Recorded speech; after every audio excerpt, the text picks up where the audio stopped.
The following is a clip from our new podcast, The Mayhem Zone.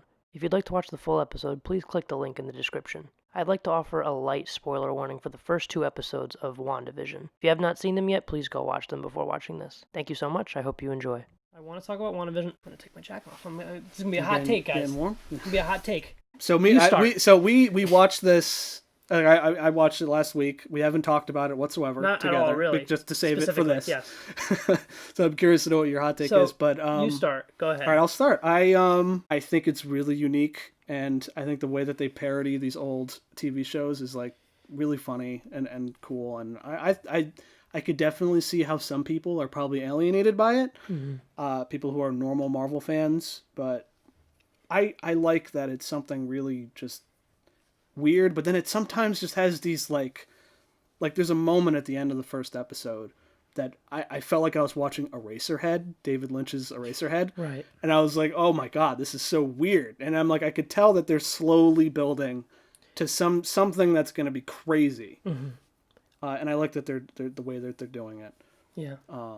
So I'm excited to see more, but I could easily see why some people might be a little off put by like, oh, it's just like a little sitcom thing. A lot of good ideas out there, with these shows. WandaVision, this idea that they're going through like each era of sitcom, like in every episode, it's like a different decade. Yeah. Here's my thing.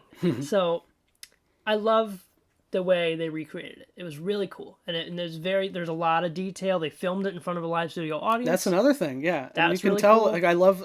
Oh my God, what's her name? The actress. For Wanda. Elizabeth Olsen. Oh, Elizabeth Olsen, like her, they have that like old 50s style. They're both acting. very talented, and they're both able to play that in such a way.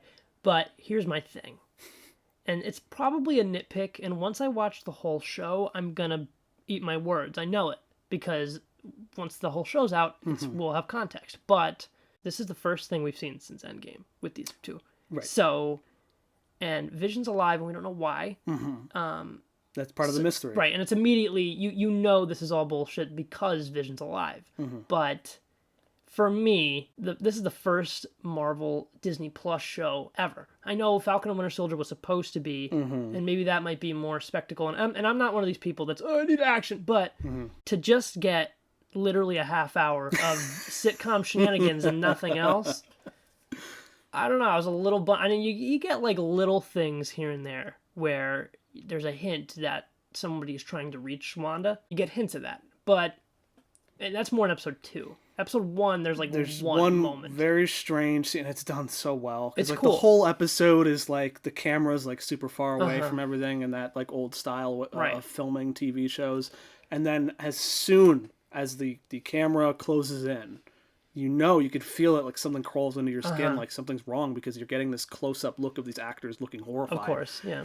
I dug that, but it's such a for me, I haven't seen Vision since he got his stone pulled out. Yeah, and he turned gray, and he was murdered. He was murdered twice. Yeah, he got his pimple popped. Yeah, and then now, he's back and he's got gum in his gears. Like, I don't know. It's just something about goofy. that. It's definitely goofy, really goofy. And I don't know. I mean, listen, I think, in Mandalorian, it's every week is an adventure. And you get 30 minutes, 40 minutes, 50 minutes of action and a complete story in that episode. For this, I think I want to binge it. Because for sure. Because I know Marvel is playing this game with this show, and they're taking a huge risk, and they always take risks, and they're rewarded. Well, not always, but well, yeah, right. I mean, but like Guardians and like things like that, yeah. they've taken risks before. The entire like Iron Man thing was a risk. Yeah, of course. So like starting the MCU was a huge risk, and they take chances here and there, and this is a massive gamble, and this is the first Disney Plus show, and I feel like to ease us into that, I would have liked maybe like some sort of epilogue from Endgame with Wanda, and then maybe that spoils how this happened. Yeah. And I read House of M, like prior to this, Yeah, in preparation so this for is this. a comic book that it seems like this series is going to be We're taking gonna a build lot of into inspiration that, from. So the comic is basically this inciting incident happens, and then she loses her mind, and she creates this fake Scarlet reality. Witch, the Wanda, loses her mind, Yep. and she, to cope with whatever, she ends up warping all of reality. Yeah, and it's a very famous line, no more mutants. Yes. And she just, because she ends up, I forget, God, I haven't actually read the comic, but there was a part of my life where I just was constantly researching comic book stuff. And this is like a kind of an old comic at this point now. It's like from like mid 2000s 2006 or something. I think. So it's a part very cemented into like Marvel lore. Oh yeah. But she gets like really pissed off, and she just says like, you know what, no more mutants. Just and throughout the entire multiverse, those words are written into like the fabric of reality. And so the only mutants that are left are like the X-Men. And there's no more mutants being born. They go to like Cerebro and there's nothing. Yeah. Like there's just nothing. Which is wild. It's crazy. She's incredibly powerful. And that's why she's going to be in Doctor Strange 2. That's as like the villain, basically, it seems like. That's what you think. Oh, yeah.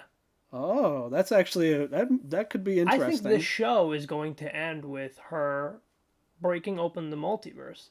And there's a lot of theories. I have theories about it. Evan Peters was cast in the show. Here's what I think. Is he officially casted, or is that just rumors. A rumor? There's rumor. I think, but I'm nobody came out and said no, but nobody came out and said yes. So if you don't know, Evan Peters played Quicksilver in the X-Men movies, and Quicksilver is Scarlet Witch's brother, who we met in Age of Ultron, but he was played by a different actor because it's a different universe. He died in that movie. So I think she might try to get Aaron Taylor-Johnson back, and then maybe she breaks something open, and then Evan Peters comes walking through. I think Kevin Feige is going to like flip the script here, and I think this is how he's going to introduce mutants. It's as opposed to no more mutants. It's going to be more mutants. Give me mutants. It would be crazy. I could see him.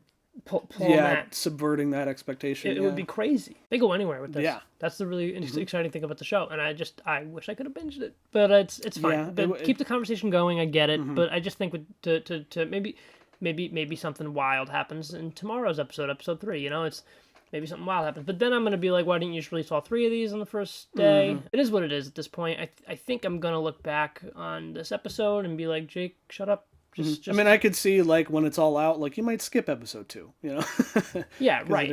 Right. But yeah, I mean, I'm looking forward to seeing where it goes. You know, I'm a Marvel fan. I'm gonna check out everything and anything. I think it's been, in a way, it's good that we haven't gotten anything from Marvel in a long time. Just so that like now we have this dam burst of like all this content, and it's gonna keep us interested and going. And I'm happy that we're getting TV shows out of this. It's gonna be really cool. Yeah.